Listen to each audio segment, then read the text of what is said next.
Alright, so before this video starts, I want to just say that the video you're about to watch is a span of over time, and I had a video to upload before it, but now there's really no point to upload that video. But the car did get new wheels. That's what I was talking about in the last video, blah, blah, blah. And like the next clip after this, you'll hear me say that a lot. So yeah, it's a great time. Alright, what's going on, guys? Don back to another video. In the last video, I said the head gasket blew in my Impreza that I just fucking did. A lot of people saying that the heads need resurfaced. I'm hoping not, but I don't have nothing right now. Like, I gotta order a couple more Jeep parts that I totally forgot I needed to order before I can even fix it. The Legacy, it's just taking me forever to do the body work. Like, I've been going at it for like 3 days straight, and it's not perfect. It's like you see it in the paint. Like, I did a little bit of primer on it, and you can just see it waving. So I'm trying to get it to where you can't see that and just make it perfect before I throw some paint on it and start driving it again. We're going to pull the motor out of this for the 6th time. It's been 15 minutes. I already got the radiator out. Intake's off. Everything's unhooked, including the main harness, besides the exhaust and the motor mounts and heater core lines. So it's basically, oh, and I got the O2 sensor plugs, but those are easy. So yeah, it's basically ready to pull already. So I'm over here moving the motor, and the last time I took the hood off, and I thought I was gonna have to this time because the arm was hitting the hood. Well, I didn't know that you can just push the hood up higher and put the shocks, like this is where they normally mount, right? I didn't know they made the things down here. I mean, I gotta tighten them up still, but like, you can put them down here to make the hood open up higher to where you can pull the fucking motor. I'm so mad I did not know that, because you know how long it took us to realign this freaking hood? But anyways, the motor's almost out, as you can see. It's already separated from the bell housing. I'm going to set it on the stand tonight, push it out of the way, and then come tomorrow after work, I'll probably leave like a couple minutes early and just strip the fuck out of the motor, because I just got to take the intake manifold off. I just hit my head off the light, but I got to take the intake manifold off, the timing out, the valve covers, and just unbolt the heads. So basically, I got to strip it down to bare block again, just to see if the heads are vucked, which I don't. They probably are. And right now, I'm trying to find someone that can machine them. It's not going great. I don't know what the best option is to do. I might just throw another set in there, like another set of head gaskets, and see how long it lasts again. Because as long as it makes it 6,000 to 10,000 miles again, I'm going to have something else running in those meantime. Like, I was hoping to have something running while I was running this time, just in case something like this happened. But it was snowing, and I had my Legacy in here in the garage, so it's not like I could just pull it out in the middle of the snow and watch the snow hit it when I'm in the middle of fixing it up. But yeah, I'm going to start, I guess, go ahead and pull the motor completely out. And yes, I am using a janky-ass strap. I know, it's sketchy, not the right way to pull the engine. But I don't care at this point. I just want it the fuck out.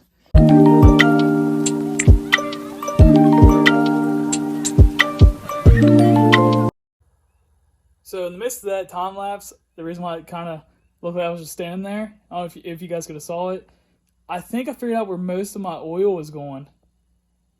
And I'm not happy about it, because I just fixed the fucking issue with the oil leak and thought it was just burning the oil. If you look, that's all fucking oil. Like, every spot of that, like where it's all soaked. But the clutch isn't slipping or anything. But like, if you look right here, that's oil stained. But then again, you know, it could also be the PCV or something along the lines leaking. I don't know, man. I don't want to have to pull his clutch back off, because I don't have a clutch alignment tool. Man, it's gonna suck. Also, if you guys didn't know, my block's cracked right here, so that's a good sign. So I took off work today, and it's currently like 9 in the morning. And yesterday, me and my buddy just went to town, stripped the whole engine down. I'm reusing the damn head bolts, because I'm not spending another $60 a pop for just 6. It's 60 for 6, and then you got to pay 60 again to get 6 more.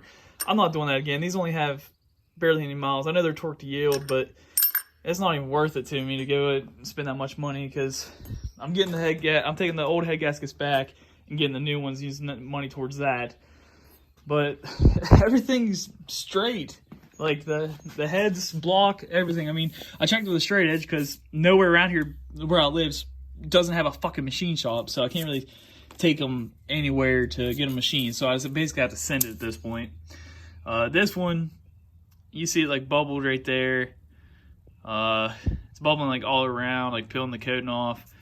And there's a little bit of right there, which I think they classify that as like the piston smacked it. I don't know. There's multiple things I see online where it says this is for the coolant, this is where it'll seep coolant out. I don't know, but this one's actually like really shot completely around the center. But I have looked up a couple things, and a lot of people say Felpro does this. There's a guy on one of the forums I looked at that said his only lasted 1,000 miles. He thought the head was warped, took it to the machine shop, and they said it was perfectly flat. And he put males on it, or maileys, however you pronounce it. He put those on there, and it's been fine ever since. That's what I went ahead and ordered. They're in today. Actually have to go get them picked up. But that's why I have everything off, because these are under warranty. These are under warranty. So I'm just gonna, and the oil pan gasket's under warranty, which is leaking. So I'm gonna take that off real quick. Go up and get all the parts, come back, and basically just put it all back together. Pull the car, in, move the lawnmower back out and everything. Put the motor in. I have it running by tonight, and hopefully we'll be able to go to work the rest of the week. I gotta somehow get that car back up to here. I'm just gonna use the razor, at least pull it up to here, but I'm gonna have to somehow push it by myself. Went up and got the new gaskets. They're just laying over there on the floor. I'm gonna go ahead and sand this down with 1500 grit sandpaper and scrape the oil pan gasket off with this piece of crap, because I lost my razor blade. So this should work fine though, I think. I hope. It was only like $3, so if it don't work that good, it don't work that good.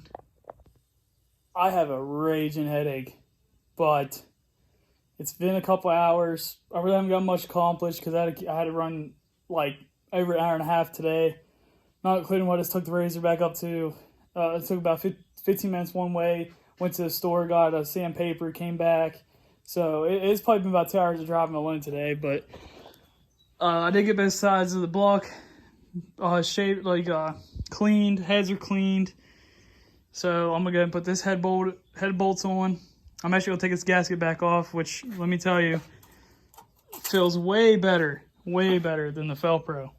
So yeah, I'm gonna take a little bit of air and get in these holes to make sure all the brake cleans out of it and everything's clean, and then get ready to put it back in. Getting the last head on, snugging up the bolts, and I'm torquing them.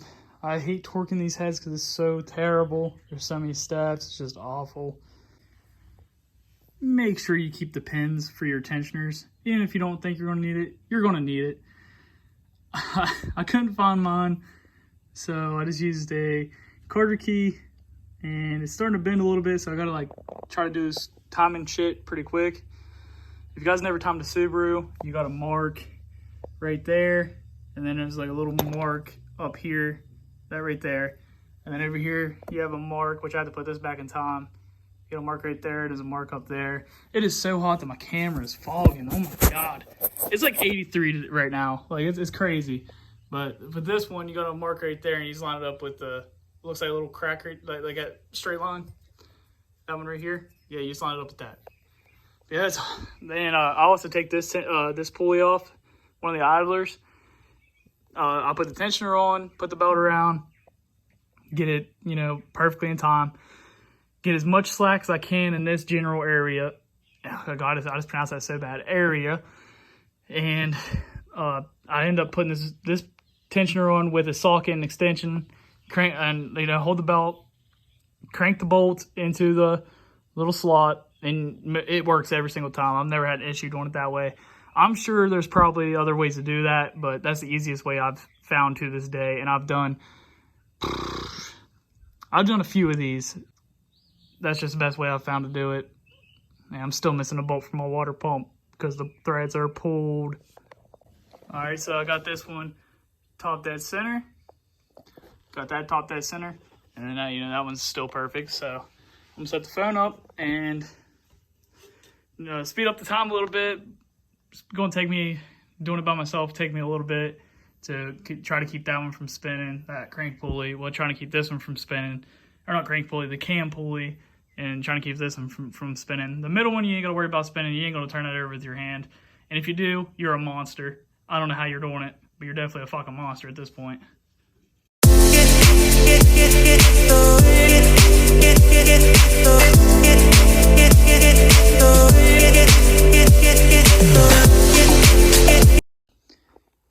Motor's in. I had to go underneath, turn up the motor mounts, the exhaust, the radiator. I always do last because my timing cover over there is broke, so I have to zip tie the cover actually to the inner cover. But everything is officially in, and it's ready to start right now. Well, besides the exhaust and the motor mounts, but like if I bolt those up, it's ready to run. So I'm probably going to go ahead and just do that real quick, get the exhaust done, get the motor mounts on, do the radiator, get it out of the way, and yeah, it'll be ready to run after that. So yeah, let's get to it. Alright, so I have to get more coolant, but I'm running straight water for right now just to make sure it's all good. But we're about to start it for the first time in like 3 days.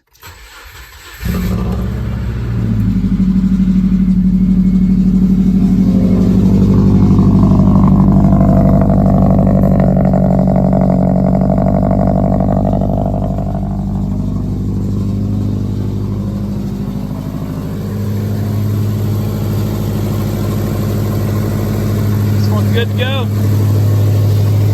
For so far, I should say. I don't see any leaks.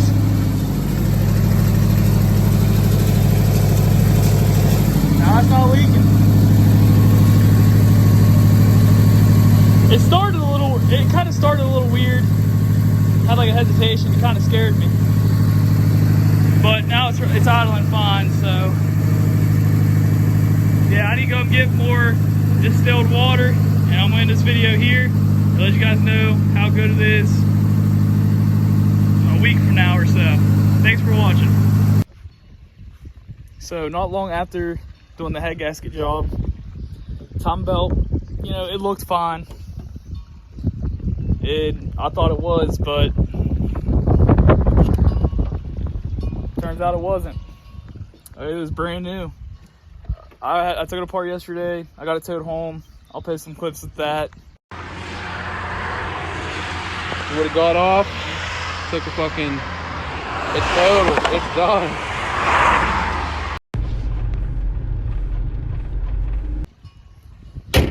Obviously, this is gonna be at the end of the video after the head gasket swap and everything.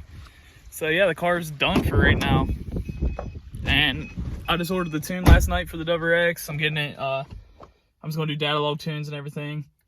But yeah, it definitely sucks because I love this car. It runs amazing. Well, it did. So right now I'm in the market for trying to find an EJ253, either just the heads or just a motor I can drop in for now and worry about doing the timing and shit later. It's just a shot belt, nothing I did.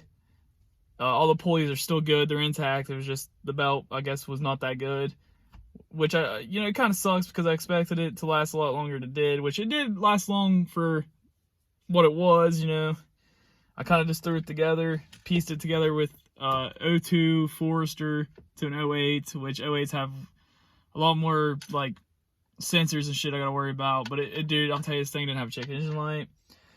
And actually, when this happened, I was actually going to look at a house with one of my buddies because we're going to find a place to rent together for right now. Because something happened, personal life, I don't want to get into it. But, right now I'm staying with my parents, so it's like, we were just going to, because I just did the head gasket, so I was like, okay, let's go test it out, let's go look at this house. It was about 30 minutes from his house. And we were doing, dude, we weren't even ripping on it. Like, I didn't rip on it all that week after doing the head gaskets. And we were just cruising at 70 miles per hour, 5th gear. I was on the interstate, so that's the speed limit where I live. And it just shut off. Like I was going up a hill, I made it to the top of the hill, and it just, well, like I made it midways up the hill, and it just lost all power. I didn't try flooring it or nothing. I just saw, I heard it. I was like, whoa. I was like, okay. So I pushed the clutch in, put it in neutral, put it off the interstate. I tried to turn it over once. It was just like, wee, done. And now, let's see if you guys can hear it. I don't even know if it has enough cranking power to fucking crank it over, because the tow truck driver left the key on. No, it doesn't. Brand new fucking battery ruined. Probably just needs a charge. I mean, it's under warranty, so I don't really care, but I don't know, just this last, like, this whole year has been fucking hell for me. I've been trying to get everything done. So, I got the last part for the Jeep finally. Wow. I got the last part for the Jeep finally, and we're just waiting to do that too, but I'm doing the double X first, just so I have something remotely reliable while I'm fixing the Jeep. But yeah, that's all that's happened. It's just this fucking thing. I've been fixing it nonstop, trying to get it perfect again, and it just didn't happen. So yeah, that's what's going on right now, guys.